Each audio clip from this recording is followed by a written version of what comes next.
Briggs, you may want to go ahead and unmute yourself. Welcome back. Hello, everyone. Hello. Did you like that introduction I gave you? You know, that was nice, wasn't it? I think she's having computer issues. She went out again. No. Yeah. Can you hear me at least, Kim? No, I think she's frozen. Oh.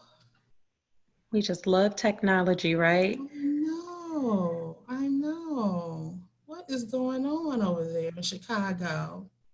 So while we wait for her to get back in, Jonna, I want to know, I know you're always ready from National. So would you mind just heading up this segment while we get her back on? And Shanika, if you could reach out to her directly and see if she can just dial in. Okay.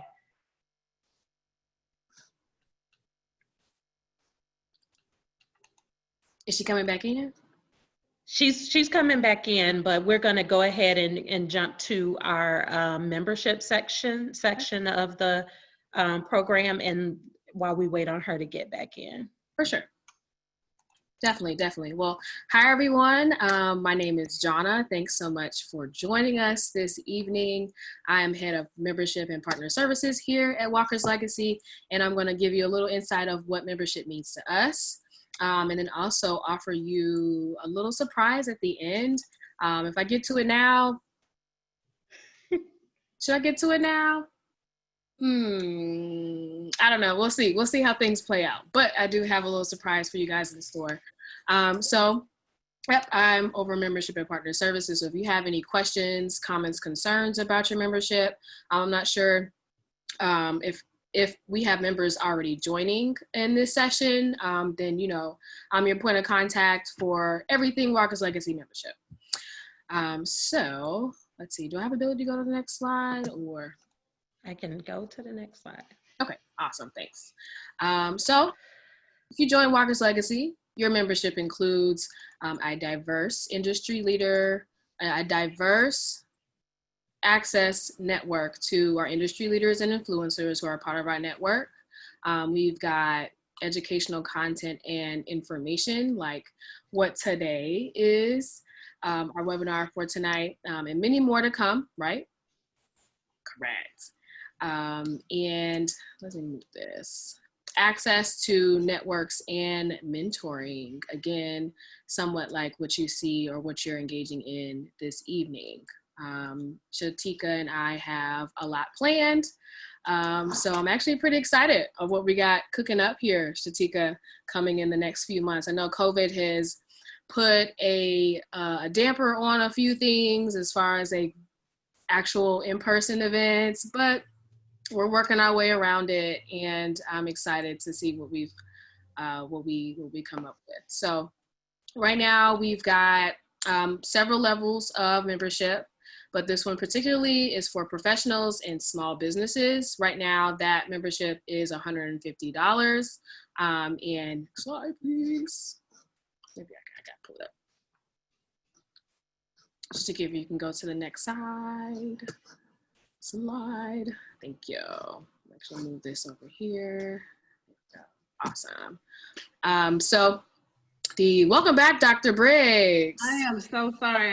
Not sure what's going on with my phone. I had it on the charger, and for some reason it keeps dying on me. So I'm actually trying to sign in on the iPad as well. So if it happens again, we'll already be on. But hello, everyone. I so apologize. As Shanika said, I've been in this for a while. She actually brought up things that I had actually forgotten about, but Shanika, is Shanika still on, or? She's on mute. She's on mute. I am here. Okay, so you can go ahead and ask questions. I'm just trying to get on with the iPad to make sure that doesn't happen again. We're gonna roll with the punches and just roll with it, right? And we'll pick back up on some more membership a little bit later on. So we're just happy to have you, Dr. Briggs, and let's get this ball rolling. Okay. Awesome, awesome. So again, thank you for joining us, Kim, and sharing your experiences with us. First of all, can you begin by sharing with us who or what influenced your decision as a young girl to choose a career in the medical field? So I think that decision was actually decided for me. When I was younger, I was sick quite often and in the hospital with asthma, and I got a very good feel of the medical field. I remember my pediatrician actually asking a question about what I wanted to do when I grew up, and doctor was the last thing on the list. However, it had always been spoken to me that, oh, you're going to be a doctor. Oh, you're going to be a doctor. And I heard that so much. And I was just like, no. But finally, I kind of got that bug that maybe that is what I wanted to do. And it kind of went from there. And it was just interesting because my uncles, people at church, and everyone would be like, oh, they would call me Dr. Briggs, which I'm like, I'm not doing that. Even in high school, people be like, oh, you're gonna be a doctor. And I'm like, that's nice that everybody knows my dream. That's great, because I don't. I had no idea what I wanted to do. My sister told me that I needed to find something that I could get paid for. And when I said pharmacy, she said, why would you be a pharmacist? You can go ahead and be a doctor. That doesn't make any sense. And so I was like, okay. And my aunts, questioned everybody about what they wanted to do. And we had to come up with something where we could take care of ourselves. So I said, nursing. And that's kind of where I started. And then when I got into nursing, I realized that the leadership in me was too strong to stay in that area of medicine. And that's me going into medicine. Awesome, awesome. Describe the role that mentorship has played during the course of your personal and professional development. So, first of all, I think when we describe the roles of mentorship, the first thing we have to understand is to be a mentor, you have to be experienced in the field that you're mentoring in, and then trusted as well.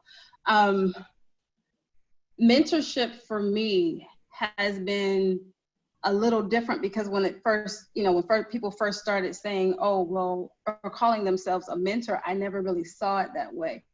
I just saw it as, I'm doing this, you're telling me things, and that's great.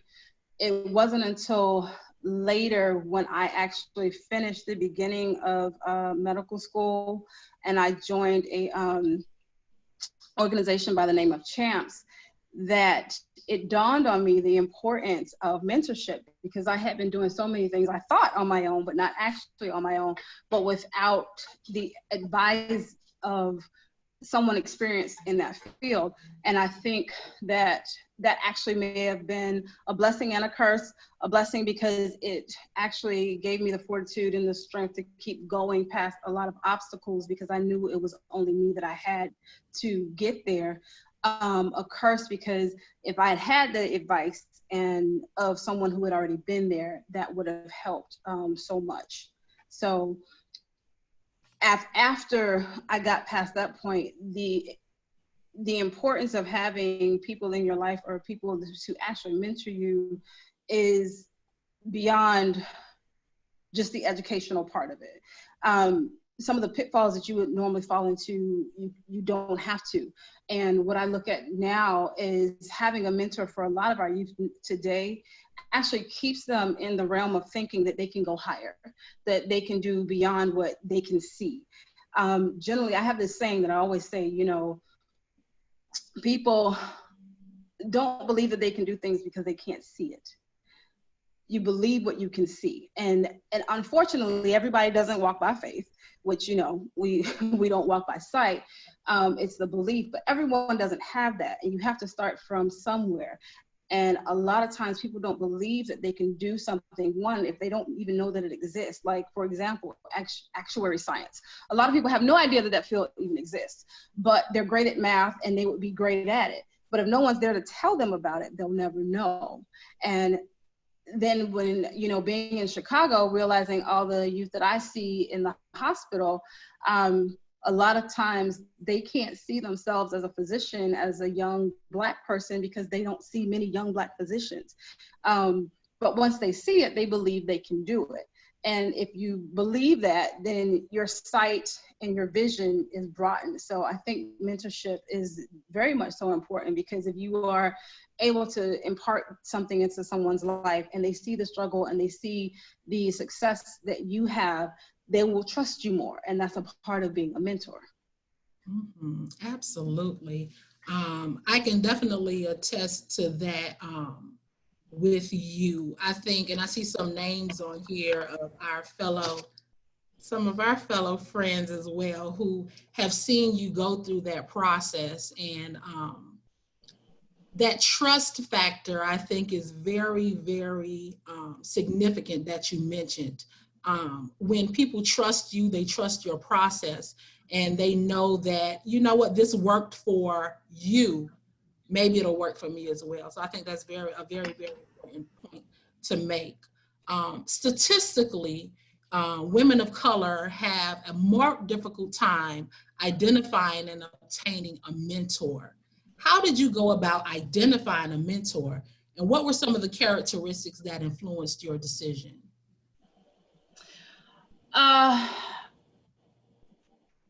So going back to what I said before, I had mentors before that I didn't even realize were mentors.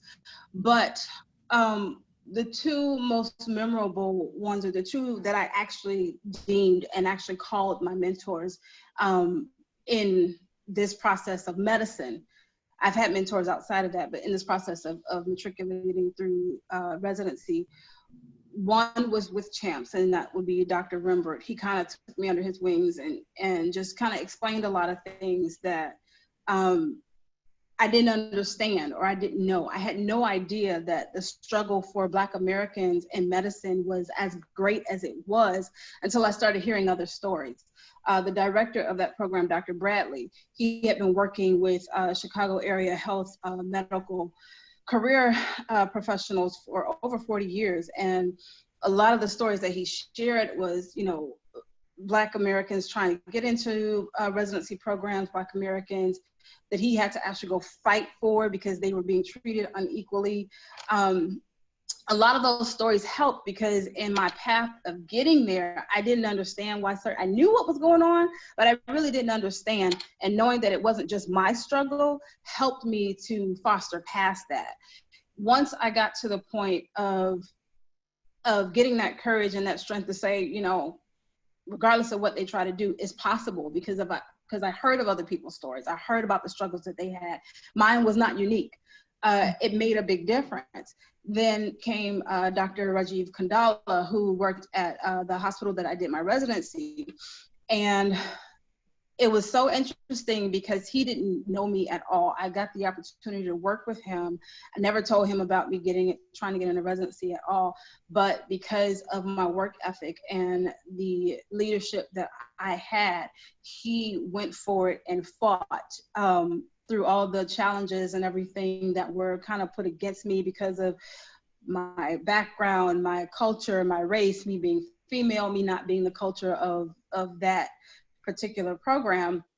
He fought against a lot of those. So those two mentors in particular were very, very helpful in getting there. And we have to know it shined a light on a lot of things for me, because he's of course, the last name is Kandala.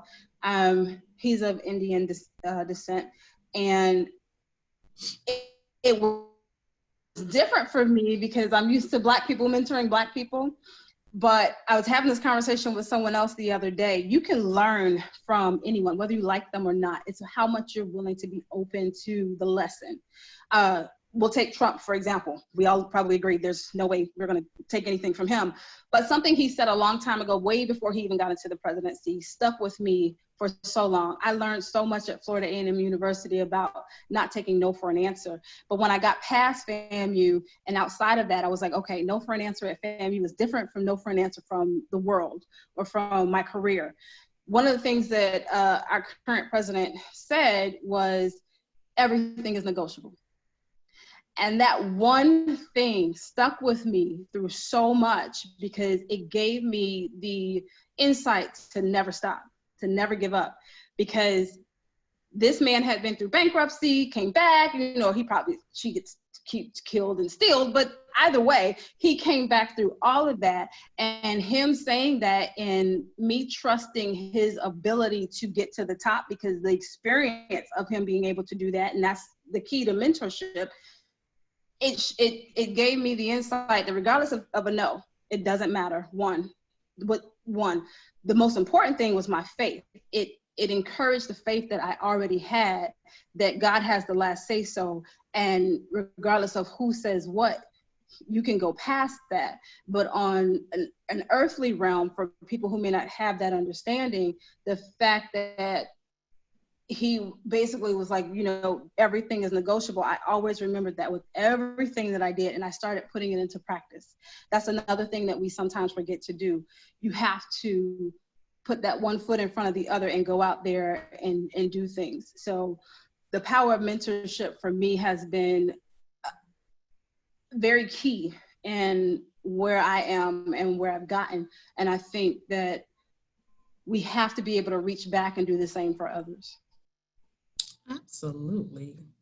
I'm looking at the chat. Good perspective there, Dr. Briggs. Everything is negotiable. I like that. Many of the women on, not only on with us tonight, but just in general, they have very full schedules, whether they're working, they're in school, they have children, husbands, and oftentimes it's hard to find time for self-care. So given just the challenges of going to school, I know studying for your boards, and just dealing with the heaviness of what you've been tasked to do as a physician, how do you find time for self-care? And how does that look? What do you like to do, Kim, in your spare time? Hold on one second. I started the Zoom on the other. Just in case we.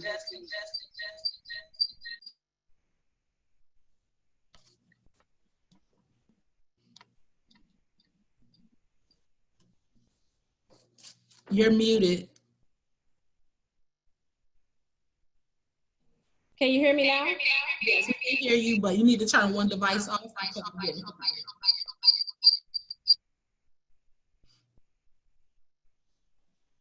Okay, I'm going to leave the other one.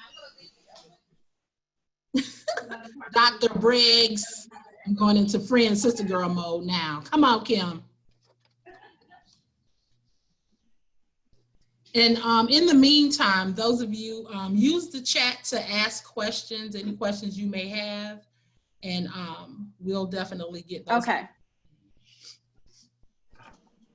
So I just wanted to be sure I had two so that I wouldn't have another cut off. My battery on the phone is still looking a little weird.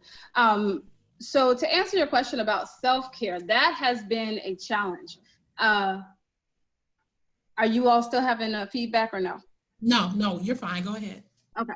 That has been a challenge, mostly because that life-work balance with residency, going to school, and basically having no social life has been a little bit challenging. But I think you have to remember, self-care doesn't necessarily, for me, self-care wasn't just about making sure I had just a life-work balance, but it was making sure that my spiritual well-being as well as my physical well-being was okay. So I noticed those times when I got too busy, I probably wasn't praying, or I wasn't taking that time out to just kind of self-reflect and pray. However, people get into their area where they can see themselves, whether it's through prayer, whether it's through meditation. I personally pray. I noticed when I got too busy, things start to get a little awry. So I had to pull myself back and say, okay, it's time to pray. Let me talk to God in a minute. And the more I did that, it was more like I started having conversations with God, and it helped so much because it kept me grounded. It kept me zoned. It kept me having the ability to kind of self-reflect. And my mom had given us daily prophetic words through Bill and Marsha Burns, like years ago. And in the beginning, I never read them, but now I read them almost daily. It's called Small Straws in a Soft Wind. And just everything that I was going through that time, it always kind of spoke to that. So I think that time of just having a minute by yourself, or a minute to pray, or a minute to self-reflect, or, even if it's not a whole lot of time, it made the biggest difference. So my self-care with that was definitely just having a set time to be able to talk to God and be able to pray, and be able to say, okay, reflect back on what happened this day. If something's bothering me, why was I bothered by it? What did I learn from it?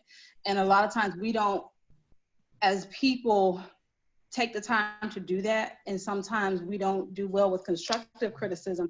I think that I'm my worst critic, and that's a good thing for me, because I can kind of say, okay, you probably shouldn't have did that. You might want to pray about that and see if you did that right. What was your intention on that? And if it wasn't a good intention, then you need to get that right. So I think just keeping my spirit in tune had a lot to do with me being able to balance that. And as far as mothers, I'm not a mother. However, I have a lot of friends that are still going on. One of my friends that I'm very close to, who I'm also mentoring, she's doing her nurse practitioner right now. She's in school. She's working at the hospital with Dr. Kandala now, my old mentor, or my prior mentor, and she has a daughter. And, and she's balancing all of that because the drive is there. A lot of times I think we take excuses to use that. No, I won't say excuses. I take that back, because I am not a mother and I'm not judging anyone. But a lot of times things that we have in life, we may say, okay, I can't do this because I have this. But your drive and your persistence has to be there. And like I said, you put that one foot in front of the other.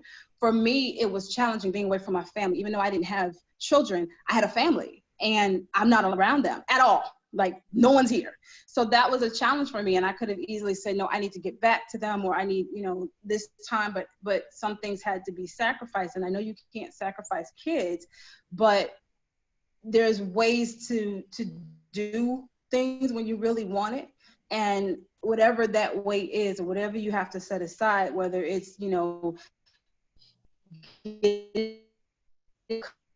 to a community of women, of trusted friends that can step in when you're not able to be there, whatever that thing is that's going to help you go forward, you have to find it. And that's all in determination.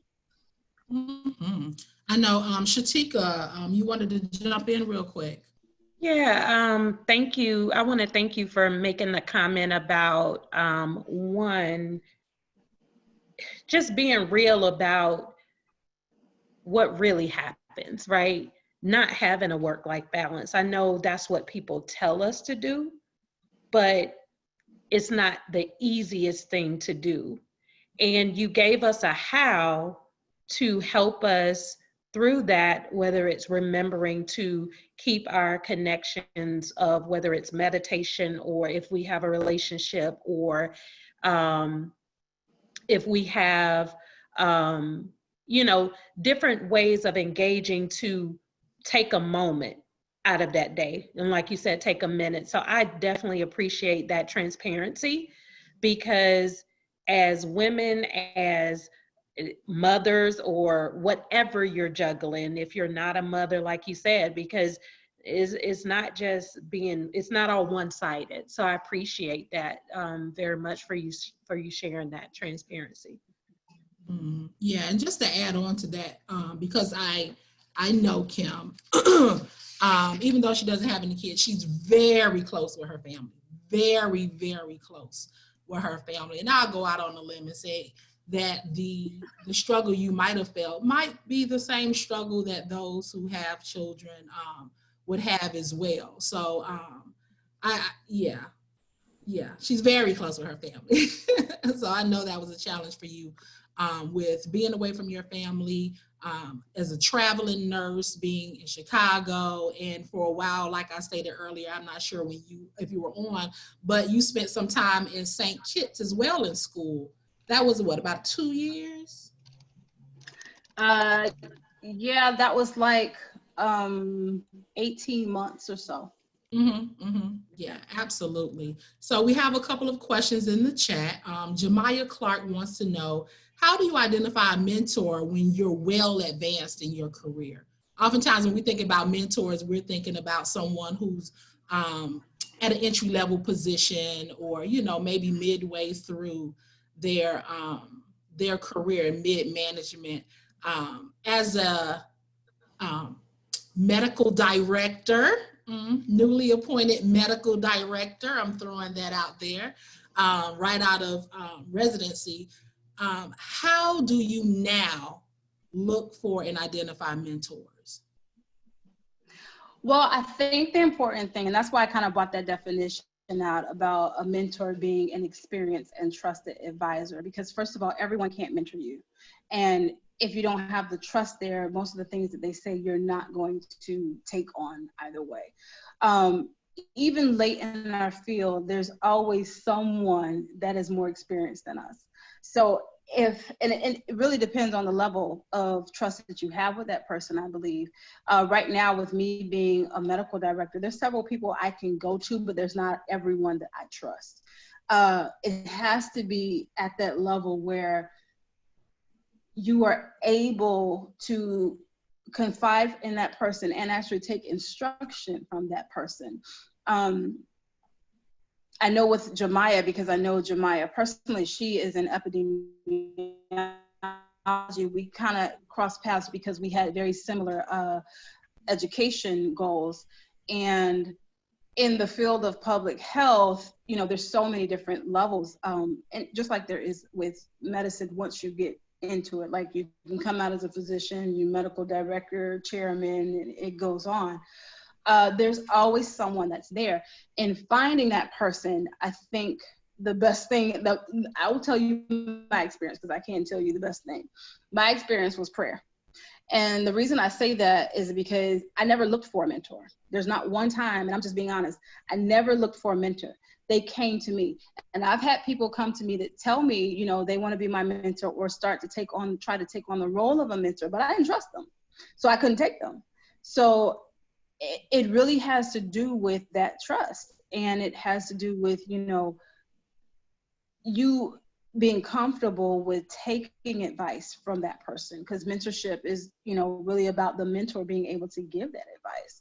So finding someone, I don't think it's something that's an odd in being later in the field, because I've been in this for 20 years now, and I'm still finding mentors. I'm still seeing people that I'm able to take things from. And I also believe that a mentor doesn't have to be one person, or you don't have to set aside this one person and say, they are mentoring me, this is my only mentor. Like I said, I learned something from President Trump. Where's that? But, you know, you learn things and you take the advice as it comes. There's always going to be those golden nuggets that are there that may not make up a whole person, but it will make up, you know, that whole thing that you can move on or you can learn something from. So I think in mentorship, in the field, once we get a little older, it may be a little different. We may not be able to identify just one person. If you are, that's great, but you may not be able to do that. But you do need to understand that there's still things that you can learn. I think life is a continual learning process and a continual advising process. And you have to take on what is going to advance you, what is going to prosper you, what is going to make you better, and, you know, self-improvement. So that's, I think, one of the things we may get snagged on when we talk about mentorship, because it may not just be one person. So. Okay, awesome. I have another question really quickly, Shanika, if that's okay, because you're the host. I'm sorry, honey, this is good. So, Kim, I really, considering you mentioned something earlier about being in the medical industry, people of color having a hard time getting into residency and getting into positions, getting into medical school, considering the climate that we're in right now, not the COVID climate, but the Black Lives Matter climate. Share some, and you just spoke about trusting your mentor. So we know that all of our mentors are not, they don't have to look like us, like you just said. And you learned something from President Trump just off of a nugget that he communicated. But can you share how do you adjust to going through this climate at this stage, knowing that there's a trust factor that could be kind of teetering because of the Black Lives Matter climate we're in? And I call it the Black Lives Matter climate because I'm trying to say this properly, but there are things that are happening in a different way now. There are people that are more courageous and more bold about how they engage with us, things that they say, how they treat us. But how do you go forward trusting that the people that are sharing information with you truly have your best interest at heart, that you can trust what they're giving you and not leading you astray to throw you off? Like, share with me, because you were in a different space where even before this climate, you're in a tough field that you had to really rely on people and trust them to share things that will help your career to get to where you are today as medical director. So help me understand your thought process, because I know prayer, I understand trusting in God, I understand knowing when God speaks to you about that piece. I know that's my walk as well, but that might not be everyone's walk, and they may need another practical way as well. So can you share some additional thoughts on how you bring all of that together, knowing that you're in this tough position, but you got to trust somebody? Well, that inner voice. I think everyone has an inner voice, and you won't always feel comfortable with everyone. And if you're not comfortable with them, there's probably a reason for it. Now, you have to be able to judge your comfort. Are you uncomfortable because you have issues? Are you uncomfortable? And that's what I was, leaning on when I was saying the intent behind things. You always have to check your intent, because someone may be there to help you. And because you have the mindset of everybody is all good or everybody is all bad, you could miss out on them trying to help you. So self-reflection and being honest with yourself, and when situations come up that kind of upset you, don't just let them pass. What happened in that moment? Why did this upset me? Don't look at what the person did. Look at why it upset you. Why did you get frazzled by this? And I think that helps us to foster a maturity within ourselves, so that we can learn that discernment, that we will know when to trust and when not to trust. I have a colleague right now who I trust to a point. She has been a great mentor. She came in the end of my first year of residency, and I thank God for her, because she was another Black female that was younger who really, helped me kind of maneuver through some things, because there was a lot of, little things that happened that were culturally different from me. And it helped a lot. But there's some things that I can't say to her, and she knows this. We're very open and honest with each other, and that's one of those things about being able to trust someone. There's certain things I will never tell her in that moment, because I know she can't keep her mouth shut.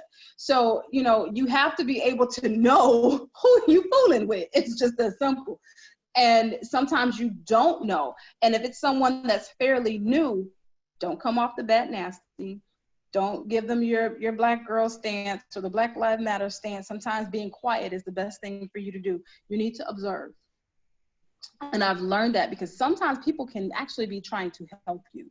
What I've learned in the area that I'm in, and I mean the geographical area, is there's this air of I'm going to get you before you get me. And I've seen so many people pass up on opportunities just because they had that mentality. You have to be able to self self-reflect. You have to be able to identify you. And everyone's not always out to get you. A lot of people are. They really are, but not everyone. And if you haven't developed that skill to know when and when not to react, or when and when that's not happening, that's going to be a hindrance. You have to get to that point. And with the Black Lives Matter, what was it? I can't remember the term you used, but the Black Lives, we'll just put it in quotes, BLM. With that whole thing, I think for the most part, we've been Black Lives Matter for a while. We just weren't as vocal about it. So we know when things are happening that are very, very racially motivated. We've been living with this all of our lives. This is not something that just happened or just came out. It's just something that is now more vocal, and people are now being called out on the things that they do, or on their privileges, or, you know, on their just direct racial motives. But we've been dealing with racism and prejudices and being left out and being kept back and not getting the credit that we deserve, and people not speaking into, you know, what we put in, and even our work being taken away from us and credited to someone else. We've been doing that for a while. This is not new. So you already know when that's happening. That's not something that you don't know. And if you've been awake all your life, you know that. So those people, you have to, like my dad used to says all the time, you feed them out of a long handled spoon. Don't curse them, because you never know, that same person may wind up being a blessing to you later. And you can't dwell on people that have been, you know, negative towards you or been enemies towards you, because he will make your enemies your footstool. Some people I walk around and call footstools. I don't say it out loud, but they footstools, and it's okay. But your footstools can still, they footstools, so they can still bless you, because you use the footstool to stand up. So it's still a blessing to be able to stand on the footstool.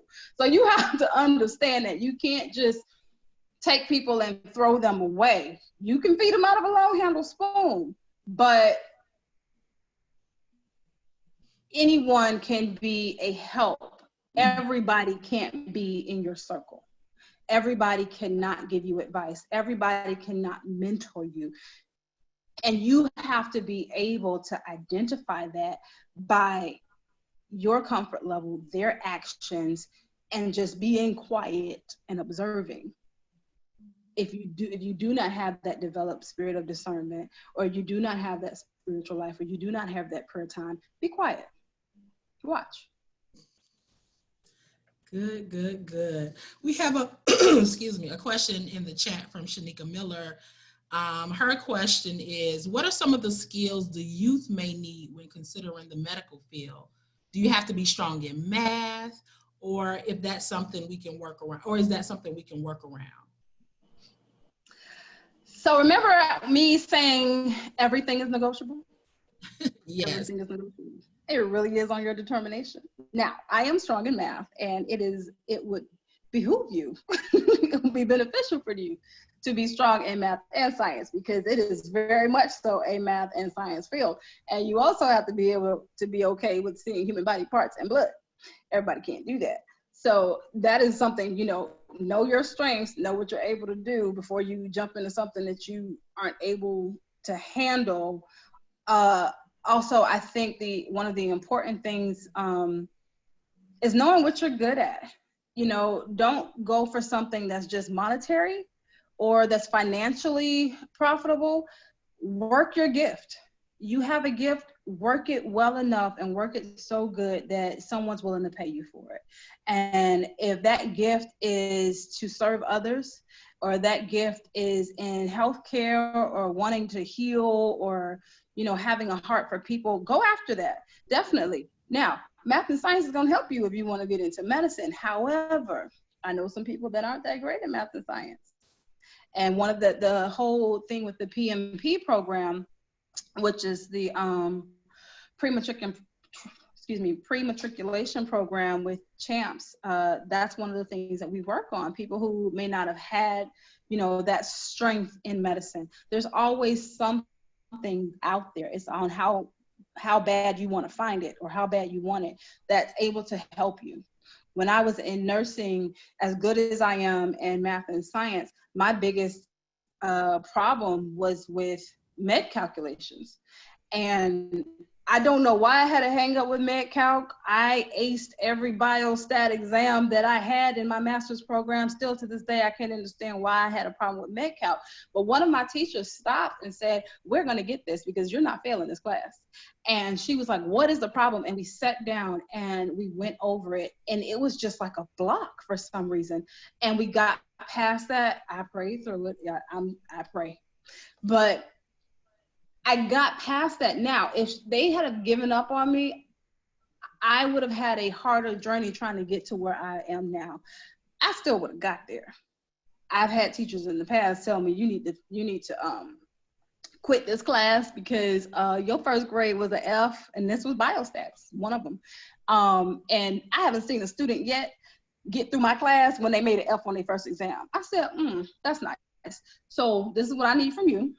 I need your other exams that you gave last year if you're not going to give them again this year, so I can see how you test, because it's just a problem because I'm trying to work and do this at the same time.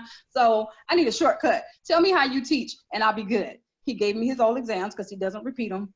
Aced every exam after that. So your determination again has to do a lot with that. Math and science is definitely a plus, almost a must.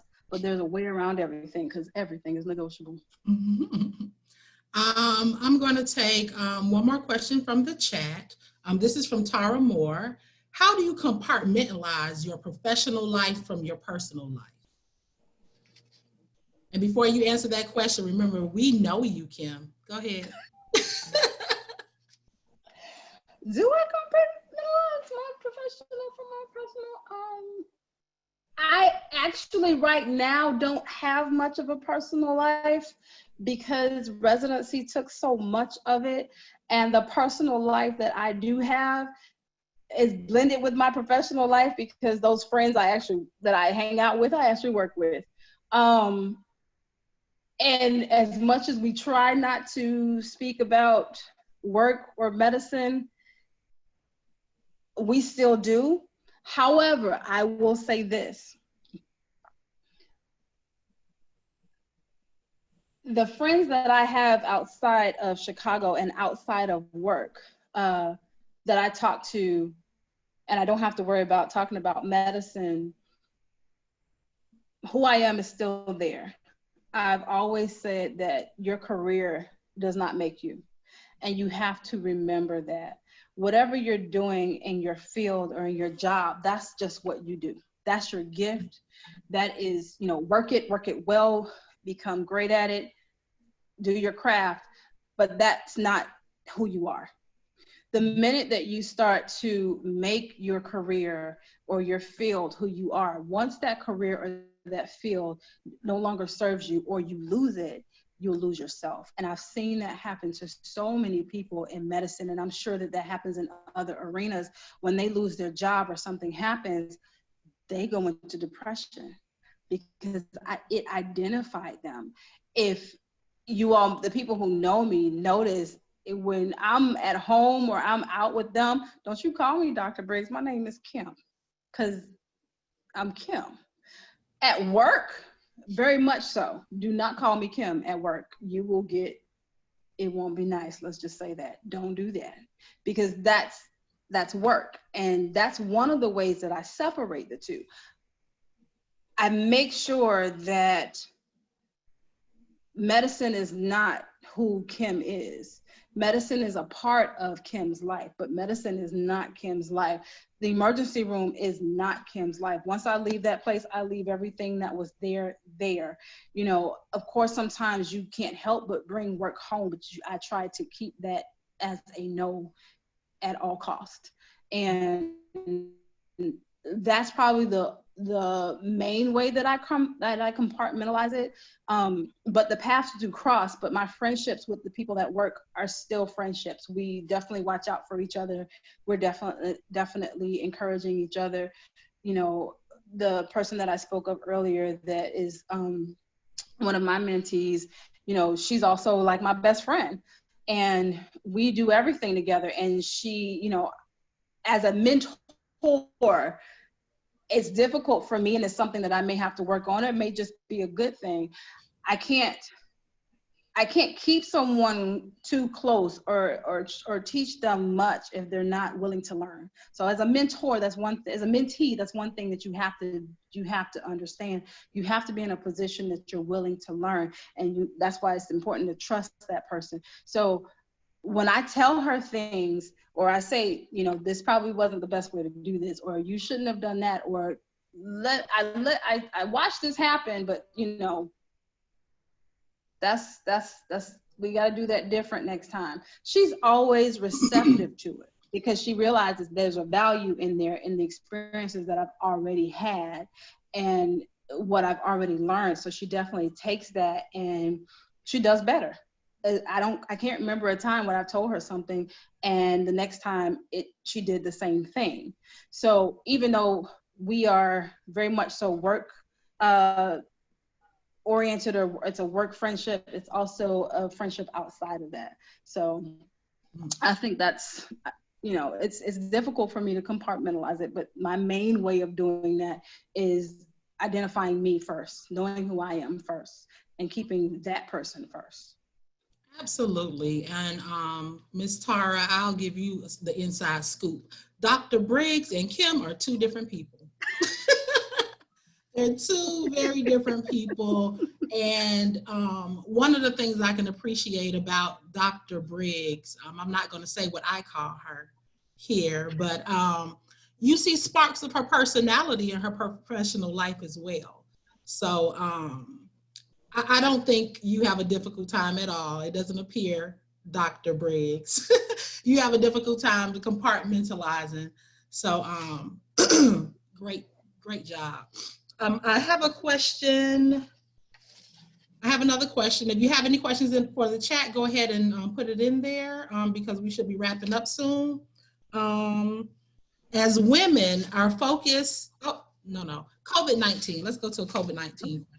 COVID-19 has completely disrupted our world. Some have lost loved ones, businesses, our sense of stability, peace of mind. How has the pandemic impacted those things you prioritize in life? COVID-19, I said when it first started, you can look at it as a blessing and a curse. Let's start with the curse.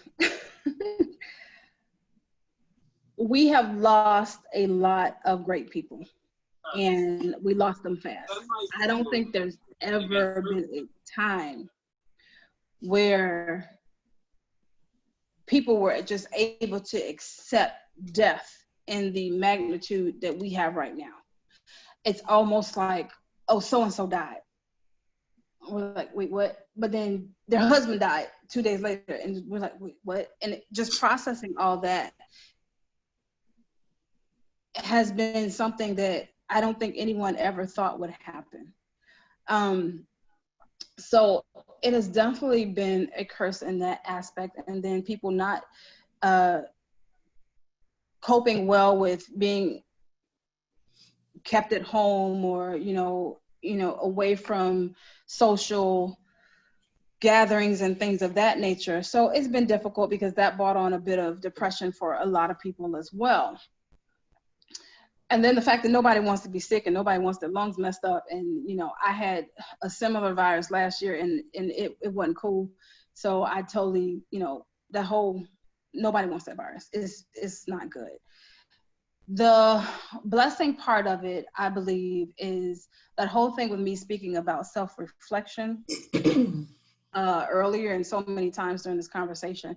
It has given us, if we took the opportunity, it has given us the time to get us together, to self-reflect on our lives, to understand that the way that we've been living in this world is not necessarily the only way to live. To understand that, you know, we do need to meditate on some things. We do need to pray about some things. We do need to find another way to get to where we're going. I know me and Shanika spoke the other night about, one of her peers that had to find a community of women to help with her grandchildren because, she lost a family. They lost their mother. And that was never something that they thought about doing, but it's given room to so many different areas of us being able to grow because we're being forced to do so. We may not have done that before because we weren't taken out of our shells. I know for myself, it definitely has made me think about things a lot differently. And areas of being able to grow outside of just that norm. So COVID has definitely been a challenge for me personally, because one, I definitely wanted my family up here for graduation. That was a little difficult. Two, it took so much of my time. I was on the lead person for our task force at the hospital. So I was so involved and in depth with everything, and just seeing the numbers of the deaths and the toll that it was taking on this state, let alone all the other states. I think in everything though, we need to be, we have the ability, now whether we take it or not, that's on us, but we have the ability to take something from it. And I think with COVID, the biggest thing to take from it is learning ourselves, learning how to improve ourselves. We now have time to sit and say, or we had that time, it's getting a little less now because people are getting back in the workforce, but we had that time to sit, self-reflect, look at our dreams, look at our goals, is there something else that I could be doing? Is there another way that I need to work this? Where before we were so busy going so many different places that we didn't have the time to do that. So I think it presented a great opportunity for us individually to become better. I also think it created this opportunity of the BLM because things were brought to the forefront where we had to look at things because there's no distractions, there's no football games, there's no sports going on. It's here, it's now. This is what's going on. What are you going to do about it? You're presented with challenges, and it's like you either face them or you walk away from them. And I think people are being face to face because they ain't got nothing else to do. And it brought forth that yearning within us to say, we've got to make a change. We've got to do things better. I could die tomorrow. And I think that's the real reality of it, is people are realizing, I could die tomorrow. God forbid, I ain't talking about me. But, the reality of it is life is precious and it can go tomorrow. So what is your mark? What are you doing here? What is your goal? What are you leaving in this earth that's going to be, monumental? And I think that's one of the things that was good about COVID.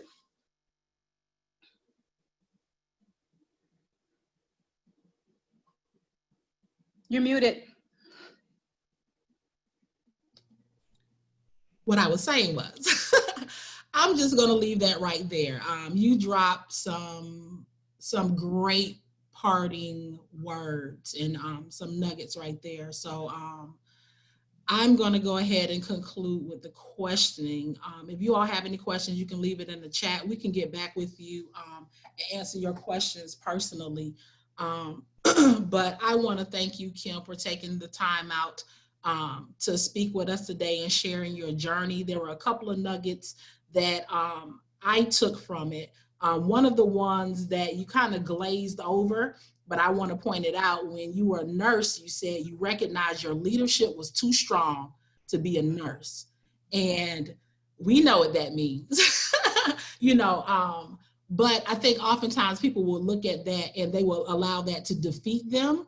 And they will step away. And I really appreciate the fact that you took that as an opportunity to step it up and go forward with it. So I definitely wanted to reiterate that part in case anybody missed it.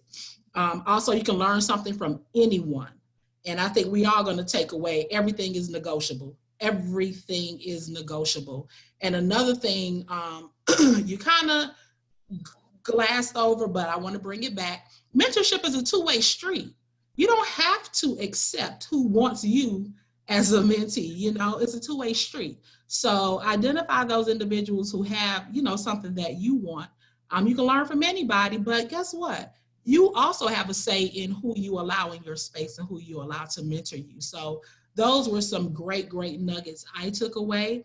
Again, thank you so much. I'm going to turn it over to Jonna Bowles. You want to go ahead and say so, take it from here? Yes, I will. Thank you so much for passing it on. And Dr. Briggs, I want to thank you because you definitely dropped some nuggets tonight. Um, it was great. One of the things that I took away from it, I guess it may be the theme of today, is everything is negotiable, right? That was my favorite. And it took me to a discussion I had with a fellow professional about, what were we talking about? Entrepreneurship was what we were talking about. And during our discussion, she was on a webinar. You know how things get passed down, right? The 7 degrees of separation or whatever. The term that stuck out to me was opportunities are limitless. No, it wasn't that. That's too generic. It was something specific. But it's along those lines of everything is negotiable. Geez, I just drew a blank. I can't believe it. I just had it on the tip of my tongue and now I just drew a blank. You know how that happens? It's crazy. But I strongly believe in that. Everything is negotiable, and go for everything that you want to go for. Opportunities are limitless. What is, I forgot. Oh my gosh. I'm going to put in the chat or something like that. It's going to come up like in the middle of the night somewhere. I'm like, oh, I need to email Shatika and tell her this is what it is. So, but anyway, hey everyone, if you missed my intro in the beginning, my name is Jonna. I am over membership and partner services here at Walker's Legacy, and I'm here to tell you a little bit about membership here. I am going to go ahead and drop my email address in the chat for you all, because a couple of people on this have been reaching out to me, you know, looking for my contact info, and there it is. So you've got it. So I'll just go ahead and pick up where we left off in the beginning of the presentation. So we have several membership levels here, and the majority of our members are either professionals or business leaders. So the professional / small business membership is $150 right now per year. This is per year. And there we go.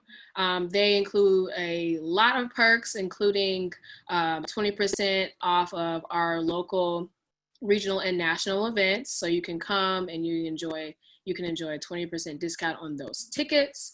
And another important perk of joining at this membership level is you get to post a job. If you're hiring, if your business is hiring, then you can post one free listing per quarter, and look for potential hires. Mm-hmm. So that's definitely a useful perk especially for small businesses. And you can enjoy member-to-member discounts and deals. You can share contact information. So it's a community here that we try to foster with Walker's Legacy. And the next membership level that we've got is it students? Yeah, there we go, students. We welcome students as well, because I think this webinar specifically is kind of along on the same lines. I know students are looking for mentors and advice on how to excel in their professional journey. So this is definitely useful for students. And that student membership is $60 for a year. You get free admittance to Walker's Legacy for University Women campus-based collegiate programming. You get also other discounts involving university programming, member-to-member communication, and we also welcome contributing writers. I know a lot of students like to, or a perk for students, excuse me, is to get their voice out and contribute writing pieces. So we post those on our site as well, so you can get your build your resume. That's definitely a perk. And what's next? Next, oh, the perks. Oh, one of my favorite parts of being a part of Walker's Legacy is the membership perks. So we just rolled out an extensive perk program for our members, including we've got thousands of popular brands that we're partnering with to extend discounts to you as a member, including the brands that you see above. And let's see, I've taken advantage of a couple of them already. I bought me a new mouse and a new keyboard from Logitech, and I used that 25% off discount that you see there on your screen. And let's see, what's next? Oh, okay, wait, no, before we wrap things up, no, you don't have to go anywhere, Stika. There we go. I'm just going to say this. So we are rolling out a membership promo next week. But since this event happened obviously before next week, I'm going to go ahead and extend this promotion for people who sign up for Walker's Legacy membership. You can enjoy a 20% off of your professional and small business membership. That's what we're rolling out right now, or next week. So you guys get a little early peek at that offer. So if you're interested, it's another reason why I dropped my email address down in the chat. So reach out to me directly. I can provide the promo code that you're going to need before you sign up. And boom, that's it. If you have any other questions, like comments, concerns about membership, I'm your girl. All right. Thank you so much, Jana. Thank you, Shanika, for your great moderating through this process and engagement. And last but not least, thank you so much, Dr. Briggs, for all your inspiration that you've poured into us during this time. I'm happy that we had so many participants that were able to join and take part in this talk. And so, as I mentioned at the beginning, please know that we will repeat multiple sessions on mentorship and have different featured speakers. So we look forward to hopefully having you back, having you join us on this journey. This was not the ideal design that we had for our local city director leaders. So when I joined, it was right before shutdown, and we were planning to have all of our sessions in person so that we can engage and talk and really get up close and personal with our speakers. Even now, as you could see from my original post of launching this particular mentorship talk, I had a change in a speaker, immediately had to change speakers, and we had to adjust. The good thing about COVID is it allows us to adjust quickly because we're doing virtual things. So you put up a post, you take it down. But we had the pleasure of having Dr. Briggs be ready and willing. And so as the word say, don't get ready, always be ready, because you never know when things are going to come your way. So you stay ready so you don't have to get ready. That's right. Stay ready so you don't have to get ready. And I appreciate you for being willing and ready to jump right in. And I thank you again for such a pleasant and engaging experience. I hope that you all enjoyed it. I did record the session, so we will be sending this out to each and every one of you to share if you want to go back and listen to pieces that you missed. And again, thank you so very much. Enjoy the rest of your week, and I look forward to seeing you all on social media and checking out Walker's Legacy, and hopefully you'll become members and you'll join the team. So thank you again. I thank all my friends for joining in as well. I have a lot of great friends and support system as well. I think Shanika and I both, we've been kind of sharing the circle with everyone. And I thank you all for supporting us through this process. And I love each and every one of you. So thank you again. Enjoy your night. Love you. Thank you. Bye. Bye. Bye.